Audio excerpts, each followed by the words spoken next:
తునిలో high tension వాతావరణం కనిపిస్తోంది. Municipal vice chairman ఎన్నిక నేపథ్యంలో ఉద్రిక్తత నెలకొంది. ప్రస్తుతం ఆ విజువల్స్ మనం స్క్రీన్ పై చూస్తున్నాం. 144 సెక్షన్ ఇంప్లిమెంటేషన్ ఉందని తెలిసినా చాలా భారీ స్థాయిలో కార్యకర్తలు అక్కడికి చేరుకోవడంతో తీవ్ర ఉద్రిక్తత కనిపిస్తోంది. టీడీపీ వైసీపీ శ్రేణుల మధ్య తోపులాట జరగడంతో పోలీసులు చెదరగొట్టే ప్రయత్నం చేస్తున్నారు. శాంతి భద్రతల దృష్ట్యా తునిలో 144 సెక్షన్ విధించారు. ఇప్పటికే వైస్ చైర్మన్ ఎన్నిక 3 సార్లు వాయిదా పడింది. ఈ రోజైనా ఎన్నిక జరుగుతుందా లేదని ఉత్కంఠ నెలకొంది. 11:30 లోపు అక్కడికి కోరం సరిపడా సభ్యులు చేరుకుంటే ఈరోజు ఎన్నిక ఉంటుందని, లేకపోతే ఈరోజు కూడా జరిగే అవకాశం ఉండకపోవచ్చని అధికారులు చెబుతున్నారు. ఆల్మోస్ట్ 11:15 అవుతోంది. మరో 15 నిమిషాల్లో అక్కడికి వైసీపీకి చెందిన కౌన్సిలర్లు చేరుకోవాల్సిన అవసరం ఉంది. ఇప్పటికే టీడీపీకి చెందిన 10 మంది ఆల్రెడీ మున్సిపల్ కార్యాలయంలో ఉన్నారు. మరో 15 మంది ప్రస్తుతం చైర్మన్ ఇంట్లో ఉన్నట్టుగా మా కరెస్పాండెంట్ చెప్తున్నారు. మరి కాసేపట్లో వారు చేరుకునే అవకాశం ఉందని చెప్తున్నారు. వారు 11:30 లోపు అక్కడ రీచ్ కాకపోతే ఈరోజు కూడా వాయిదా వేసే అవకాశమే కనిపిస్తోంది. నిన్న కోరం లేకపోవడంతో ఎన్నిక ఈ రోజుకి వాయిదా వేస్తారు. ఈరోజు కూడా అదే సిచ్యువేషన్ కనిపిస్తోంది. ఇప్పటికే జిల్లా వ్యాప్తంగా ఆల్రెడీ వైసీపీ శ్రేణులు ఎక్కడికక్కడే హౌస్ అరెస్టులు చేస్తున్నారు. ఎక్కడికక్కడే ఎవరిని రాకుండా ముందస్తు జాగ్రత్తగా తీసుకుంటున్నారు. అదనపు బలగాలను మోహరించారు. అయినప్పటికీ భారీ స్థాయిలో కార్యకర్తలు చేరుకోవడంతో ఇరు వర్గాల మధ్య తోపులాట జరుగుతోంది. మరోవైపు 144 సెక్షన్ విధించారు పోలీసులు. ఎక్కడికక్కడ లాఠీ చార్జ్ చేస్తున్నారు. పూర్తి సమాచారం ఇచ్చేందుకు మా కరెస్పాండెంట్ శ్రీరామ్మూర్తి చేస్తున్నారు. శ్రీరామ్మూర్తి, ఇక ఆల్రెడీ 11:15 అవుతోంది. మరో 15 నిమిషాలు అక్కడికి సభ్యులు చేరుకోవాలని చెప్తున్నారు. అసలు ఏం జరుగుతోంది? ఒకవైపు 144 సెక్షన్ ఇంప్లిమెంటేషన్ ఉందని ఎక్కడ కార్యకర్తలు మనకు విజువల్స్లో కనిపిస్తూనే ఉన్నారు, ఎక్కడెక్కడ కనిపిస్తూనే ఉన్నారు. అసలు ఏం జరుగుతుంది అనుకోవాలి? ఈ రోజున సజావుగా జరిగే అవకాశం అనేది కనిపిస్తోందా? సతీష్, తునిలో చూసినట్లయితే ఒక రణరంగం నడుస్తుంది. ఒక రంగస్థలం కింద పరిస్థితి మారింది. తుని మున్సిపాలిటీలో వైస్ చైర్మన్ ఎన్నిక కోసం ఈ రోజు 3వసారి ఎన్నికల అధికారులు ఏర్పాట్లు చేశారు. అయితే ఇంకా ఇప్పటి వరకు ఇక్కడికి కౌన్సిలర్స్ చేరుకోలేదు. అయితే 11 గంటలకి ఎన్నిక అని చెప్పేసి ప్రకటించిన పరిస్థితి. అయితే ఇక్కడ చూసినట్లయితే వైసీపీ చలో తుని పిలుపునిచ్చింది. దీంతో వైసీపీ నాయకులు ఏదో మార్గంలో తుని చేరుకోవడానికి ప్రయత్నం చేస్తున్నారు. అయితే ఎక్కడికక్కడే పోలీసులు వారిని అదుపు చేస్తున్నారు. అయితే ప్రస్తుతం చూసినట్లయితే ఆ తుని మున్సిపల్ కార్యాలయం దగ్గర మనం చూస్తున్నాం. జన సందోహం కింద కనిపిస్తుంది. కార్యకర్తలు ఇరువైపులా కూడా చాలా మంది ఇక్కడ చేరుకున్నారు. ఇద్దరిని ఇరువైపులా కూడా చెదరగొట్టడానికి పోలీసులు శతవిధాల ప్రయత్నం చేస్తున్నారు. లాఠీ చార్జ్ కూడా చేయాల్సిన పరిస్థితి వచ్చింది. ఇక్కడ మున్సిపల్ కార్యాలయంలోకి ముందు 4 దిక్కుల ఎవరిని అనుమతి లేకుండా అనుమతించేది లేదని చెప్పినప్పటికీ కూడా చాలా మంది కార్యకర్తలు ఇరువైపులా కూడా దృష్టి వస్తున్న పరిస్థితి ఉంది. దీంతో ఉద్రిక్త వాతావరణం ఏర్పడింది. ఇది తునిలో ఇప్పుడు ఒక రకమైన చూసినట్లయితే ఉద్రిక్త వాతావరణం కొనసాగుతూ ఉంది. అయితే ఇప్పటికే కౌన్సిలర్ సమావేశానికి ఈ కౌన్సిలర్లు అందరూ హాజరు కావాలి. మొత్తం 30 మందిలో క్వారం లేకపోతే కనుక ఇక్కడ ఎన్నిక జరగడానికి అవకాశం లేదు. అప్పటి వరకు కూడా కౌన్సిల్ సమావేశానికి ఇంకా కౌన్సిలర్స్ హాజరు కాలేదు. దీంతో ఎన్నిక ఎలా జరుగుతుంది ఏంటనేది ఒక ఆసక్తికరమైన పరిణామాలు చోటు చేసుకున్నాయి.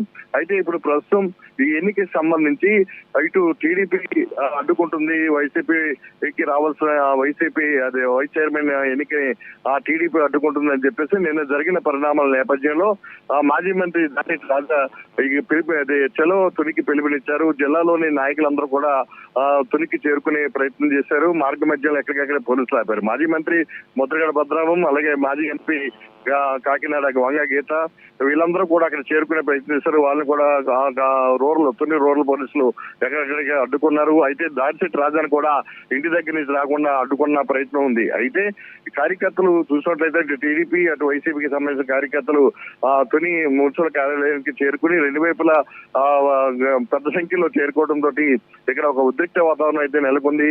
ఒక రణస్థలం కింద మారిన పరిస్థితి ఉంది. పోలీసులు ఇప్పటికే చెదరగొడుతున్న పరిస్థితి ఉంది. కాకినాడ జిల్లా ఎస్పీ కూడా ఇక్కడికి వచ్చి పరిస్థితులను కూడా దగ్గరుండి పర్యవేక్షణ చేస్తున్నారు. అయినప్పటికీ కూడా ఇంకా కంట్రోల్కి రాని పరిస్థితి ఉంది. అయితే ఇప్పుడు అనేది ఒక సందిగ్ధ వాతావరణం ఉంది. ఎందుకంటే ఈ కౌన్సిలర్స్ సమావేశాలకు ఇంకా చేరుకోలేదు. చేరుకున్న తర్వాత కారం ఉంటే తప్ప ఎన్నికలు నిర్వహించరు. ఒకవైపు టీడీపీ కౌన్సిలర్స్ వచ్చినప్పటికీ దగ్గరగా ఉన్నప్పటికీ కూడా ఇప్పుడు వైసీపీ కౌన్సిలర్స్ హాజరయ్యేందుకు ఇక్కడ ఇప్పుడు కొన్ని అనుమానాలు ఉన్నాయి. ఇంకా వారు స్వేచ్ఛగా కౌన్సిల్ హాలుకి చేరుకుంటారా లేదా అనేది ఇంకా చెప్పలేని పరిస్థితి ఉంది. ఆ పరిస్థితి అయితే మున్సిపల్ కార్యాలయం దగ్గర మనం చూస్తున్నాం.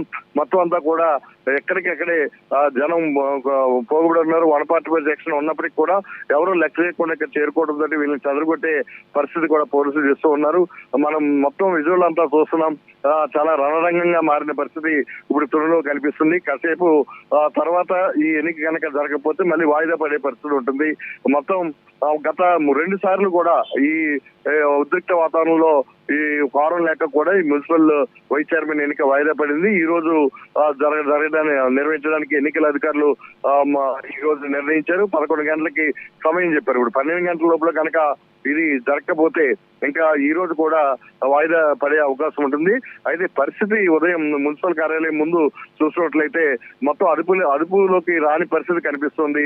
పోలీసులు ఇప్పటికే భారీగా బలగాలు మోహరించినప్పటికీ అక్కడికక్కడే బయట నుంచి వచ్చే నాయకులు కూడా అడ్డుకునే ప్రయత్నంలో ఉండడంతో ఇక్కడ పోలీసు బందోబస్తు కూడా సరిపోవట్లేదని కనిపిస్తుంది. మొత్తం మీద కొంత ఏరియాలో జనాన్ని చెదరగొట్టడానికి లాఠీ చార్జ్ కూడా చేయాల్సిన పరిస్థితి వచ్చింది.